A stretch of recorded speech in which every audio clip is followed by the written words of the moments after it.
8 a.m. on a Tuesday morning. I'm rushing to my electrical van, already late for a $3,000 job that could save my struggling business, when I slam face first into a 6-foot privacy fence that wasn't there yesterday, built overnight around my entire property while I slept.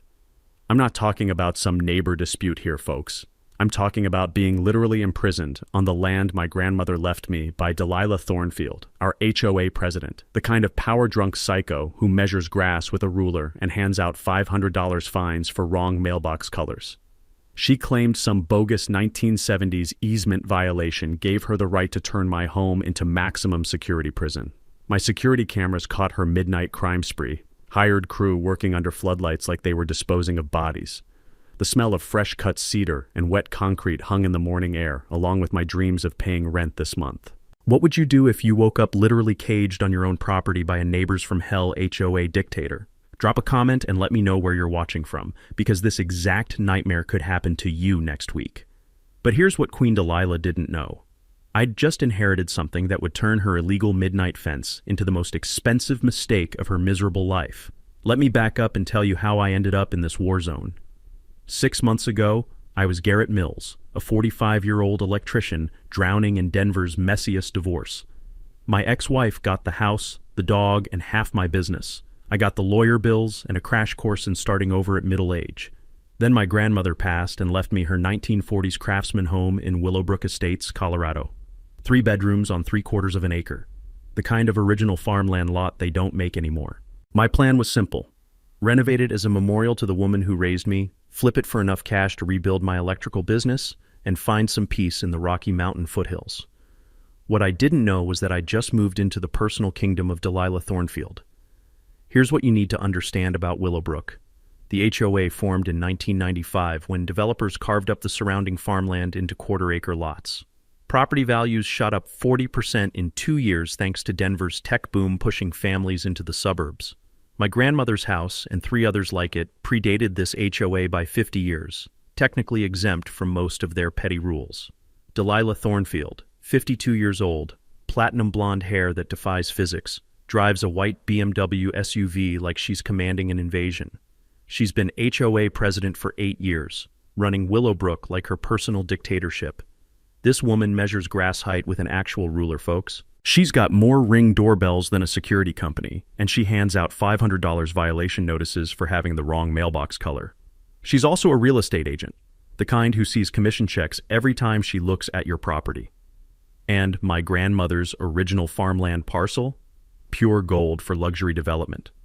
The assault on my senses started before I even saw her that first week. Overpowering gardenia perfume mixed with BMW leather hit me like chemical warfare. Then came the sound. Designer heels clicking across my gravel driveway like a countdown timer. I was replacing rotted deck boards when she appeared, clipboard clutched like a battle axe. "Mr. Mills," she announced. "No hello, no welcome to the neighborhood. I'm Delilah Thornfield, your HOA president. We have compliance issues to discuss." I set down my hammer and wiped sawdust from my hands, trying to be neighborly. "Nice to meet you." "What kind of issues?" She thrust a certified letter at me with the enthusiasm of serving a death warrant. "Structure setback violations? That shed?" She pointed at my grandmother's old garden shed, its cedar siding worn smooth as silk by 60 years of Colorado weather. $2,000 fine plus immediate removal. I actually laughed. "Ma'am, that shed was built in 1963. It's grandfathered under every code since Kennedy was president." Her smile could have flash-frozen a campfire. "Rules are rules, Mr. Mills. This is a community of standards." That's when I realized this wasn't about building codes. This was a land grab, pure and simple. After she left, I did some digging. Turns out Delilah had been showing my property to potential buyers for months, calling it a prime development opportunity coming available soon. When I ignored her bogus violation notice, the harassment campaign began. Daily wellness checks appeared on my doorstep. Anonymous complaints about property maintenance magically surfaced in city records. The woman was building a case against me, one fabricated violation at a time. What she didn't know was that I was building a case too, and mine had actual evidence. 2 weeks after ignoring Delilah's shed violation, I discovered my electrician van was gone. Not stolen, towed from my own driveway at 6 a.m. sharp by some recovery crew that moved like a military operation. Here's the beautiful part. They towed it under a brand new HOA rule that didn't exist 12 hours earlier. Turns out our beloved dictator had called an emergency meeting at 9 p.m. the night before. Democratic process at its finest. With exactly 4 people present, including herself, they voted to ban commercial vehicles from residential driveways overnight. The towing notice was time-stamped 5:47 a.m. The rule took effect at 6 a.m. Either this tow truck driver was psychic, or someone had advance warning. When I called the impound lot, the guy couldn't hide his amusement. "Thornfield Recovery Services," he said. "That'll be $480, cash only." I asked who owned the company. "Lady who called it in owns it. Family business," she said. "Real proud of the efficiency." Mini twist time. Delilah didn't just violate due process. She committed fraud. See, I've been documenting everything with security cameras since day one. My footage showed her photographing my van at 11 p.m. with professional surveillance equipment, then making phone calls from her BMW at 5:30 a.m. while the tow truck waited around the corner. She'd planned this military-style operation before the rule even existed. But here's something every homeowner should know. HOA rules can't be applied retroactively, and targeting pre-existing property uses without grandfathering protection violates state law. One phone call to a lawyer, and suddenly I had grounds for a federal civil rights lawsuit. I filed complaints with the state regulatory board and posted the security footage on our neighborhood Facebook group. "Democracy dies in darkness," literally at 9 p.m. apparently. I captioned the video compilation. My phone exploded. Mrs. Chen messaged first. She fined me $1,200 for an unapproved bird feeder that's been there 8 years. 3 other neighbors shared similar harassment stories, all targeting people without family support or legal knowledge. While researching Delilah's violation history, I stumbled across something delicious. Her own property violated half the rules she enforced. Decorative fountain violated the noise ordinance, pool house built without architectural approval, and her precious BMW regularly blocked sidewalks during her inspections. But here's where my counterattack got nuclear. I contacted every contractor in her violation files and offered free electrical inspections. Turns out 5 families had been scammed into unnecessary emergency repairs by companies that paid Delilah referral fees. The next morning, she escalated. Building inspector showed up claiming anonymous safety concerns about my electrical work, with Delilah standing in my driveway taking notes like a court stenographer. After the inspector left empty-handed, all my work was properly licensed, Delilah stepped closer, her gardenia perfume mixing with morning coffee on her breath. "You have no idea who you're dealing with," she hissed. That's when I realized this wasn't about rules or property values. This was about power, money, and a systematic scam targeting vulnerable homeowners. And I just painted a target on my back. The diesel exhaust from that morning's tow truck still hung in the air like a declaration of war. 3 days after my Facebook post exposed Delilah's towing scam, the city building inspector showed up unannounced with a clipboard thicker than a Stephen King novel and our HOA president riding shotgun like his personal attack dog. "Anonymous tip about dangerous electrical work," he explained, though his shifty eyes suggested someone had made this tip very unanonymous. "Have to investigate all safety complaints." Delilah positioned herself behind him, pointing at my grandmother's 1960s electrical panel like she was identifying a war criminal. "That's clearly not up to current code," she declared, with the confidence of someone who'd confused electrical boxes with jewelry boxes her entire life. 20 minutes later, I had a stop work order and mysteriously missing permits. Apparently my bathroom renovation paperwork had vanished from the city computer system, about as likely as Delilah developing actual human empathy. But the real sucker punch came that afternoon. 3 electrical clients called to cancel major jobs. "Safety concerns," they mumbled before hanging up faster than telemarketers. That's when the mini twist hit like a freight train. My contractor buddy Jake got suspicious and recorded the next safety warning call on speakerphone. "This is Delilah Thornfield from Willowbrook HOA," came that saccharine voice. "I wanted to warn you about Garrett Mills. He's been cited for multiple violations and unsafe practices. We've had to issue emergency orders. If you need a reliable electrician, I have someone much safer who offers very competitive rates." The recording was pure legal dynamite. But here's what made it nuclear. Jake recognized the safer electrician's name. It was Delilah's brother-in-law, charging 40% above market rates for substandard work. Here's something every small business owner should know. Business interference is a serious tort. If someone's deliberately sabotaging your livelihood with false claims, you can sue for actual damages plus punitive awards that make their harassment very expensive. My attorney dug into Delilah's history and uncovered a systematic scam. She'd targeted 5 other homeowners with similar tactics, forcing sales to her real estate clients while steering their electrical work to family members. Previous victims settled quietly under NDAs, which explained why nobody warned newcomers about Hurricane Delilah. The corruption went deeper. She was collecting referral fees from contractors, inflating HOA violation fines to pressure quick sales, and using her access to city officials to expedite problems for targeted properties. While I dealt with legal paperwork that gave me more paper cuts than a cardboard factory, the harassment intensified. Anonymous calls flooded city departments about unlicensed work and safety hazards. The fire department visited twice in 3 days, finding absolutely nothing wrong except my growing collection of violation notices. But Delilah's greed finally overplayed her hand. I started catching her showing my property to prospective buyers without permission, complete with professional photography equipment and staged marketing shots. She was literally advertising my grandmother's house while I still lived in it. The stop work order meant no bathroom completion, no house sale, no business restart. She was systematically dismantling my financial future one fraudulent phone call at a time. That evening, surrounded by legal documents and the smell of cold coffee from endless attorney meetings, I realized this wasn't random harassment. This was a calculated business model.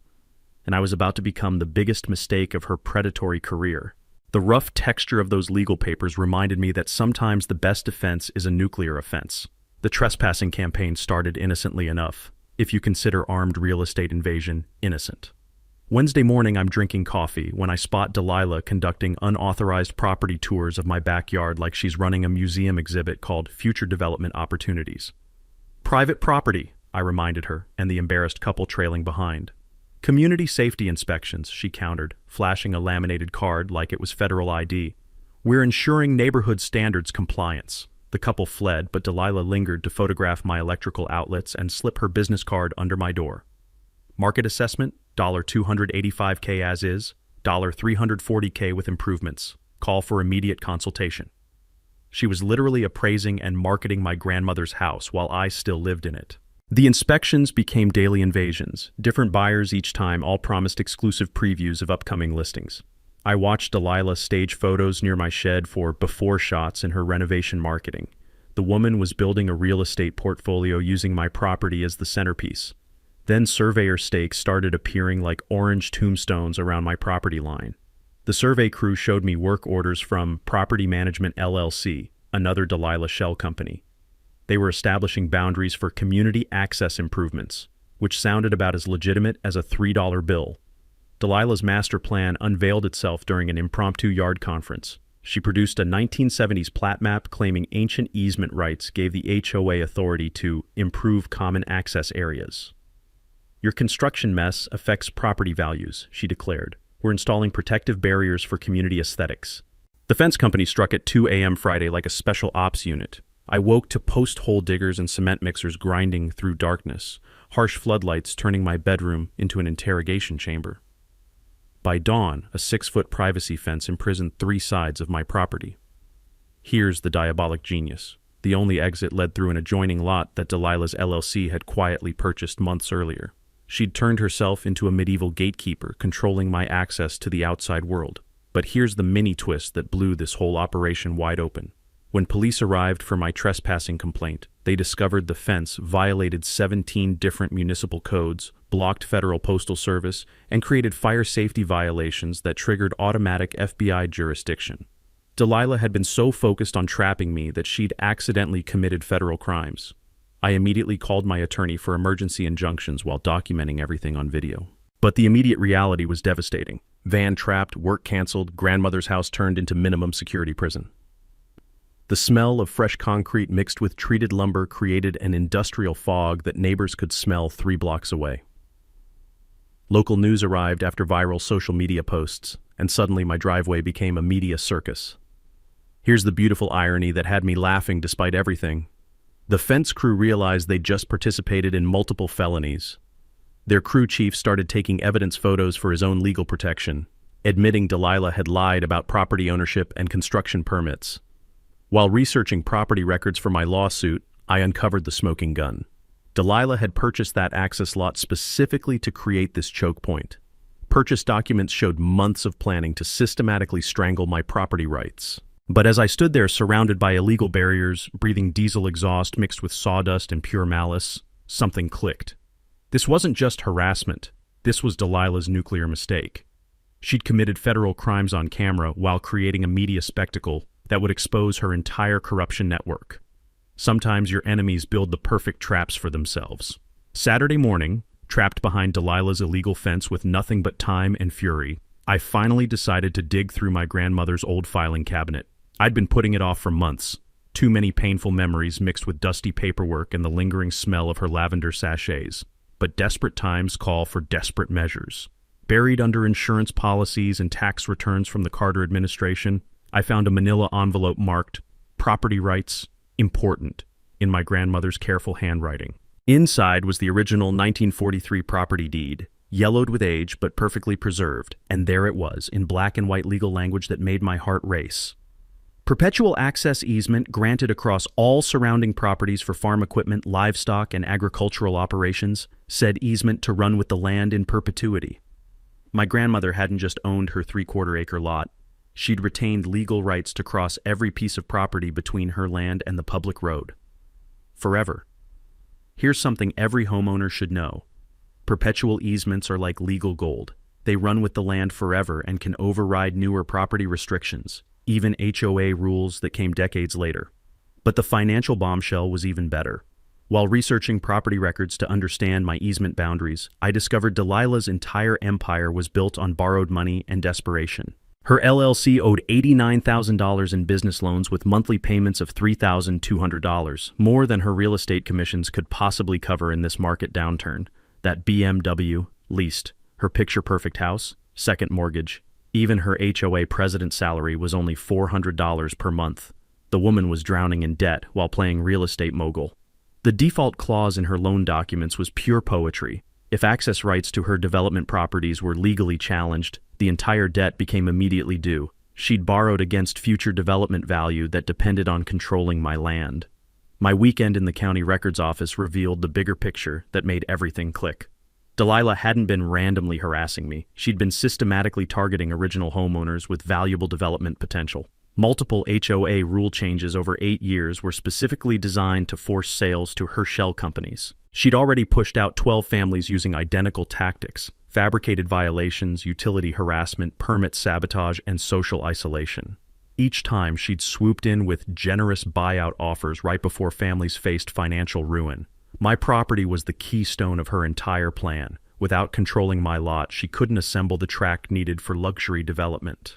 Her investor partners were expecting a 20-unit townhome complex worth $8 million. No wonder she'd gotten increasingly desperate. The musty basement air of the records office mixed with the brittle texture of decades-old deed papers as I photographed every document. My grandmother's faded ink signature on that easement felt like she was reaching across time to help me fight this battle. But here's the nuclear revelation that changed everything. My perpetual easement didn't just guarantee access. It granted legal authority to cross any property between mine and the public road for agricultural operations. Since Delilah's access control lot sat directly in my easement path, her entire fence strategy became legally meaningless. I could drive a tractor across her precious manicured lawn anytime I wanted, and there wasn't a damn thing she could do about it. The power dynamic had just flipped completely. I wasn't the victim of her land grab. I was the owner of legal nuclear weapons that could destroy her entire business model. And she had no idea what was coming. Monday morning, armed with my grandmother's easement deed and a burning desire for strategic revenge, I started assembling my dream team. First call went to Rebecca Santos, an attorney who specialized in property rights and had a reputation for making HOA bullies cry in courtrooms. "Perpetual agricultural easement from 1943, she said after reviewing my documents. "Oh, this is Christmas morning. When do we start the demolition?" Next up, Miguel Torres, a surveyor who could map exact easement boundaries with GPS precision. "Your grandmother was smart," he whistled, reviewing the deed language. "This easement cuts right through Princess Delilah's control lot. She basically bought herself a very expensive driveway. My contractor buddy Jake volunteered his heavy equipment crew for fence removal services, while my electrician friend Tommy offered portable generators for 24/7 security lighting. Time to teach some HOA respect," Jake grinned. "Here's our legal strategy breakdown. File emergency motions to enforce easement rights. demand immediate fence removal as unlawful obstruction, countersue for business interference and emotional distress, then request punitive damages large enough to send a message about HOA overreach. But we needed perfect timing and overwhelming evidence. Here's a property hack most people don't know. Old easements often include reasonable use clauses that let you do way more than just access, like utilities, parking, even temporary structures for agricultural purposes. I installed professional security cameras covering every angle of my property, creating time-stamped logs of each violation and trespass. Every phone call got recorded, every written communication saved, building a comprehensive evidence file that would make prosecutors weep with joy. The community organizing started quietly. I contacted other families Delilah had targeted, sharing legal research about HOA overreach and constitutional violations. Mrs. Chen hosted coffee meetings, where we created secure communication networks outside Delilah's surveillance state. Miguel's survey revealed the fence crossed my easement boundary by 15 feet, a federal trespassing violation. Multiple city codes were broken: no permits, wrong setbacks, blocked utilities, and emergency access obstruction that made the fire marshal's eye twitch with regulatory fury. Then came my favorite part: psychological warfare with agricultural equipment. Every morning at 7 a.m. sharp, I borrowed Jake's diesel tractor and exercised my legal easement rights. The beautiful rumble of that engine cutting across Delilah's perfect lawn while she watched from her kitchen window was pure therapeutic gold. I'd park temporarily in the easement zone, unload equipment storage boxes, and document her increasingly frantic phone calls to city officials. The smell of diesel exhaust mixed with fresh legal documents and laser printer toner became my favorite morning aromatherapy. Our timing strategy coordinated major actions for maximum public visibility. Court hearings scheduled during Delilah's prime real estate hours, fence removal planned for weekends when neighbors were home, and media outreach timed with legal victories. I researched every aspect of Delilah's business network: clients, partners, licensing history, and professional compliance records. We prepared evidence for state real estate board complaints that would make her career as toxic as her personality. The financial pressure points were delicious: her loan payments due the 15th of each month, real estate license renewal coming up, and investor partners expecting development progress reports she couldn't possibly deliver. Here's the humorous part that kept me entertained during long research sessions. My easement included rights to temporary livestock grazing for agricultural purposes. I seriously considered renting goats to maintain grass in the easement zone, just to watch Delilah's reaction to finding sheep in her precious manicured paradise. But the secret weapon that made everything perfect was buried in the original farmland covenant: right of first refusal on any adjacent property sales. I had legal authority to match any offer on surrounding lots, effectively blocking Delilah's development dreams even if she somehow survived the fence fiasco. The rough texture of surveyor stakes marking my territory felt like planting victory flags. Every document we filed, every boundary we established, every legal motion we prepared was another nail in the coffin of her corruption empire. By Friday afternoon, surrounded by evidence boxes and the sweet smell of impending justice, we were ready to launch the most beautiful legal counterattack in HOA history. Delilah had built herself a trap. Now it was time to spring it. Delilah's desperation reached new lows the following week when my electrical panel mysteriously suffered accidental damage during her crew's fence maintenance. Power outages hit right in the middle of critical renovation work, and a suspicious water leak appeared in my basement after another unscheduled city inspection. My security cameras caught figures in dark clothing creeping around my property at 2 a.m., but they were smart enough to avoid direct footage. Amateur hour sabotage with professional paranoia. Then came the bribery attempt that proved how cornered she'd become. Tuesday afternoon, Delilah knocked on my door wearing her most convincing fake smile and carrying a manila envelope thick enough to choke a horse. "Garrett, I've been thinking about our situation," she purred, suddenly using my first name like we were old friends. "I have a very generous offer that could solve everyone's problems." She slid papers across my kitchen table. A purchase agreement for $150,000 cash, $50,000 above current market value. "My client needs a quick closing for a family emergency," she explained. "Cash deal, no inspections, close in 2 weeks." I asked who the buyer was. "Private investor. Very motivated." When I declined, her mask slipped just enough to reveal the desperation underneath. "You're making a mistake, Garrett. Legal costs will eat up more than this property's worth. Why bankrupt yourself fighting the inevitable?" The mini twist came that afternoon when my attorney's private investigator traced the buyer back to another Delilah LLC shell company. She was essentially trying to buy my property with her own borrowed money, using fake urgency to pressure a quick sale before I discovered my easement rights. But the professional intimidation campaign escalated simultaneously. Anonymous complaints flooded the electrical licensing board claiming unsafe work practices and code violations. Subpoenas arrived demanding my business records and client files, harassment disguised as regulatory compliance. Here's something every small business owner should know. Utility interference becomes a federal crime when it crosses state lines, and most utility companies operate across multiple jurisdictions, making FBI involvement automatic. The utilities warfare was Delilah's most vicious attack yet. The water department arrived to disconnect service for non-payment, showing bills that mysteriously transferred charges from her property to my account. Gas company claimed meter tampering reported by a concerned neighbor. Even my internet service got downgraded to dial-up speeds through system errors. I responded by installing backup generators, water storage tanks, and satellite internet, turning my property into a self-sufficient fortress while documenting every sabotage attempt with multiple camera angles. Delilah hired a private investigator who followed me like a discount spy movie, taking photos that showed up in anonymous safety concern reports to city officials. Fake social media accounts appeared overnight, posting one-star reviews across contractor websites claiming I was unreliable and dangerous. The surveillance escalation included professional telephoto lenses glinting from across the street and mysterious cars parked outside my house during work calls. The smell of chlorine from pool chemicals mysteriously spilled near my foundation created a chemical warfare atmosphere. But here's where her desperation backfired spectacularly. She organized emergency HOA meetings about neighborhood safety, distributing professional flyers claiming I was a dangerous individual who attracted undesirable elements. She pressured neighbors to sign petitions demanding my removal while threatening their property values would crash if the situation continued. My counterintelligence operation documented everything. Rebecca's private investigator uncovered Delilah's financial connections to city officials, revealing a corruption network that profited from forced property sales. We traced campaign contributions, consulting fees, and family business relationships that explained how she'd operated with impunity for years.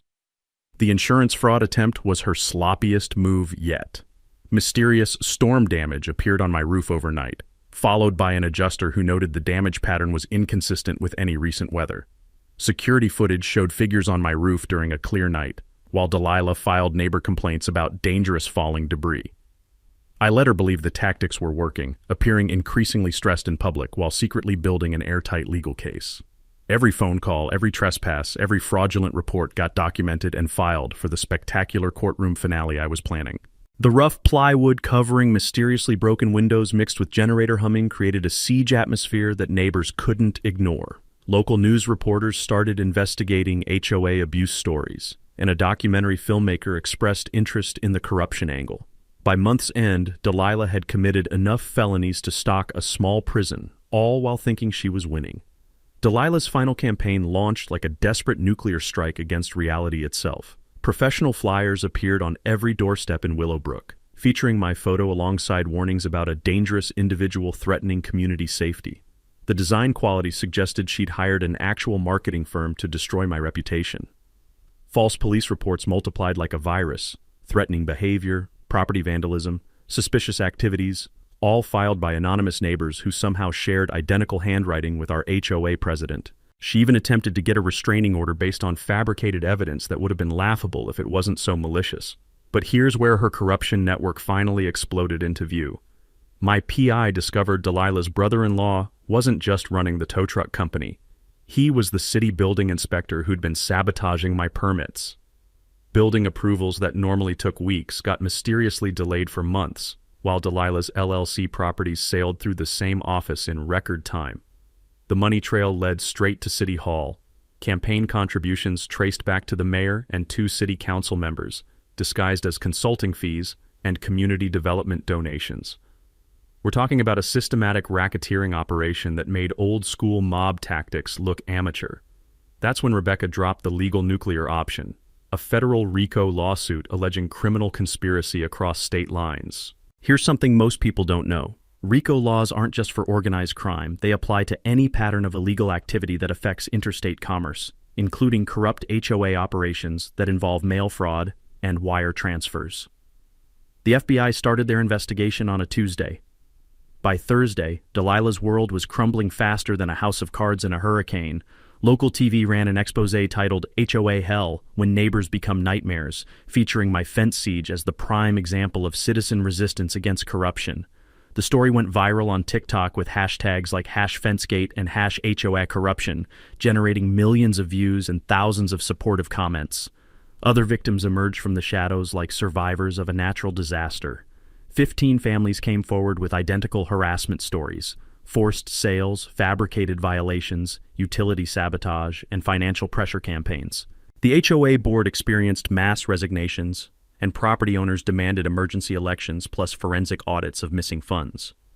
But Delilah's final desperate move was pure criminal stupidity: death threats left on my voicemail and anonymous social media accounts, while her associates escalated to nightly vandalism of my property and attempts to sabotage my electrical van. The smell of spray paint fumes from overnight graffiti attacks mixed with the sound of police sirens responding to false alarm calls created a war-zone atmosphere that neighbors couldn't ignore. Shattered glass from broken security lights crunched underfoot like evidence of a crime spree.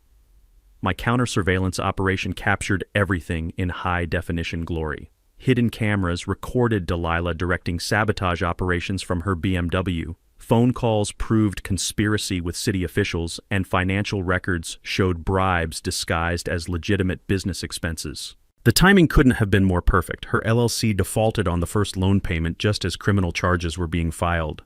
The bank began foreclosure proceedings on her properties. Her real estate license got suspended pending investigation, and court orders froze personal assets to preserve restitution for victims. Here's the beautiful irony that had me laughing despite the chaos. Delilah's perfect lawn died from stress and neglect while she focused on destroying mine. Her Ring doorbell surveillance network turned against her as neighbors switched sides, and that precious BMW got repossessed during a live TV interview. Emergency city council meetings were called to address the corruption allegations, with media announcing live coverage of the federal investigation. The community organized demanding accountability, setting the stage for the most spectacular public downfall in HOA history. Electronic evidence traced the fake social media campaign back to computers in Delilah's real estate office, while recorded conversations proved she'd been coaching family members to file false police reports. The woman had created a paperwork trail that would make prosecutors dance with joy. As court issued emergency injunctions ordering immediate fence removal and criminal charges were filed for conspiracy, fraud, and racketeering, I realized something beautiful. Delilah's entire empire was collapsing just as our public confrontation was about to begin. The trap had sprung perfectly, and she'd built every piece of it herself. The emergency city council meeting looked like a cross between a criminal trial and a media circus. 200 residents packed the chamber, local TV crews set up satellite trucks outside, and FBI agents sat in the front row taking notes like they were grading a final exam in corruption. Delilah arrived in an Uber. Her BMW had been repossessed that morning during a live news interview, clutching a manila folder of evidence that looked thinner than her remaining credibility. She'd dressed in her most professional outfit, but desperation clung to her like cheap perfume. "Ladies and gentlemen," she announced to the packed room, "we're dealing with a dangerous criminal who threatens our community's safety and property values." She opened her folder with the theatrical flair of a prosecutor presenting murder weapons. Out came fabricated photos, fake testimonials from imaginary neighbors, and violation notices that would have made Stalin proud. Garrett Mills has been cited for multiple safety violations and refuses to comply with basic community standards. I demand immediate restraining orders and property seizure for public protection. The crowd murmured, cameras clicked, and Delilah smiled like she'd just delivered the closing argument in the trial of the century. That's when Rebecca Santos stood up and said 5 words that changed everything. "Your Honor, please play Exhibit A." The courtroom speakers crackled to life with crystal-clear audio of Delilah orchestrating sabotage operations. "Make sure his electrical panel gets damaged during the fence work. It needs to look accidental, but cause maximum disruption." Then came surveillance video showing her directing midnight fence construction, pointing exactly where to block my driveway and utility access. The crowd gasped as footage revealed her crew working under her direct supervision, while she checked her watch like a military commander. Financial records appeared on the projection screen showing the corruption network. $340,000 in missing HOA funds, illegal kickbacks from contractors, and campaign contributions disguised as consulting fees. The FBI agent stood up. Ladies and gentlemen, this is now a federal investigation into racketeering, mail fraud, and civil rights violations under color of law. Chaos erupted. Sheriff's deputies executed search warrants on Delilah's property in real time while council members watched their careers implode on live television. The building inspector got arrested during the meeting, let out in handcuffs while still wearing his city ID badge. Mayor and 2 council members followed, escorted by federal marshals who'd been waiting outside for exactly this moment. But here's the mic drop moment that made everything perfect. I stood up and addressed the crowd. Here's what Mrs. Thornfield didn't know, I announced, holding up my grandmother's 1943 easement deed. I could have shut down her entire operation on day 1 with this perpetual access easement. Instead, I chose to expose a corruption network that victimized 15 families and stole hundreds of thousands in HOA funds. The crowd erupted in thunderous applause while Delilah's face went through more color changes than a mood ring having a seizure. Here's something every homeowner should know. When public officials violate civil rights under color of law, federal prosecutors can seek 10-plus-year prison sentences plus full restitution to victims. Outside, heavy equipment arrived for live fence demolition while news crews broadcast the liberation. I drove my van through the gap to cheers that could be heard 3 blocks away, the sound of metal barriers crashing down mixing with camera flashes and crowd celebration. Elderly neighbors thanked me through tears for exposing abuse they'd suffered in silence. Mrs. Chen revealed she'd almost lost her home due to fabricated violations, while other families shared stories of financial pressure campaigns that nearly destroyed their lives. Federal marshals escorted Delilah out while she screamed about property rights and due process, concepts she'd systematically violated for 8 years. Assets were seized, including her house, business properties, and what remained of her real estate empire. The justice was immediate and public. Criminal charges, including RICO violations, mail fraud, and civil rights offenses, carried maximum penalties exceeding 20 years in federal prison. Her perfect lawn was already dying from neglect. The HOA office was sealed as evidence, and her entire corruption network collapsed like a house of cards. Standing in my liberated driveway, breathing air that finally smelled like freedom instead of diesel exhaust and concrete dust, I addressed the crowd one final time. This is what happens when communities unite against corruption. Your property rights matter, and they're worth fighting for. The standing ovation lasted 5 minutes. 6 months later, Willowbrook looks like a completely different place. The new democratically elected community board operates with actual transparency. Meeting minutes posted online, financial records open for inspection, and violation processes that follow constitutional due process instead of Delilah's personal vendetta system. All those bogus fines got refunded to victimized families. $89,000 total returned to people who'd been scammed by fabricated violations. The seized assets from corrupt officials funded neighborhood improvements that actually benefit residents instead of lining political pockets. My grandmother's house renovation became a labor of love instead of a legal battlefield. The property now hosts monthly community gatherings where neighbors share barbecue and stories instead of suspicion and surveillance. Those relationships forged during our fight against corruption created bonds stronger than any HOA covenant. The Grandmother's Garden Scholarship Fund awards annual grants to law students studying property rights and constitutional law. We established it using part of the settlement money, ensuring future lawyers understand how to fight institutional abuse. The community garden that replaced Delilah's former HOA office provides fresh produce for the local food bank while serving as a living memorial to resistance against tyranny. Our monthly Know Your Rights workshops teach homeowners about easement research, HOA documentation requirements, and federal jurisdiction triggers that can turn local harassment into serious criminal charges. Here's the key takeaway. Always check property deeds for historical rights that might protect you, record everything with photo and video evidence, and remember that when corruption crosses state lines, FBI involvement becomes automatic. Delilah's downfall was complete and poetic.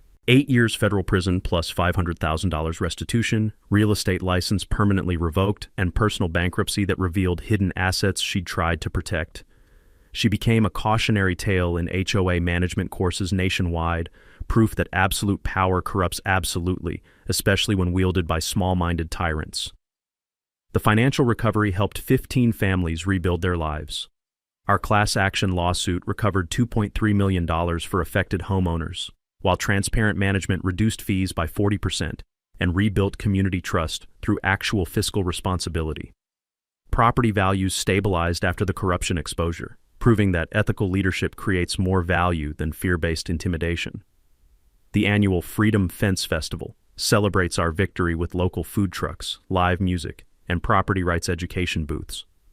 Proceeds support legal aid for other HOA abuse victims fighting similar battles across the country. The festival's success attracted visitors from neighboring states dealing with their own HOA corruption, creating a network of property rights activists who share strategies and resources. That documentary, Fenced In, Fighting HOA Tyranny, won awards at film festivals and inspired congressional hearings on nationwide HOA reform. My relationship with attorney Rebecca Santos evolved beyond professional collaboration into something beautifully personal. The shared intensity of fighting corruption together revealed character depths that peacetime relationships never explore. Family visits to the renovated house now include both romantic dinners and strategy sessions for helping other victims. The Community Resource Library, established in our former HOA office, provides free legal consultation for property disputes, while online forums connect activists across regions facing similar challenges. Children's laughter in the community garden where Delilah's intimidation headquarters once stood creates the sweetest sound of victory.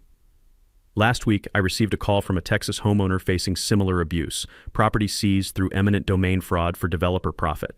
The corrupt mayor and HOA president there are using identical tactics Delilah pioneered, but now we have a proven playbook for federal prosecution. The community is organizing a road trip to support our Texas neighbors, because corruption networks spread like cancer when good people stay silent. Drop a comment below and share your own HOA nightmare story. You're not alone, and there are legal ways to fight back. Document everything, research your property rights, and remember that bullies count on isolation and ignorance to maintain power. If you enjoyed watching Delilah get exactly what she deserved, hit that subscribe button, because next week we're exposing how a corrupt mayor tried to steal an entire neighborhood through fake eminent domain, and how one mechanic's discovery of a 150-year-old treaty brought down a $50 million development scam. Remember, your property rights matter. They're worth defending. And when communities unite with proper legal strategy, even the most powerful corrupt officials can be brought to justice.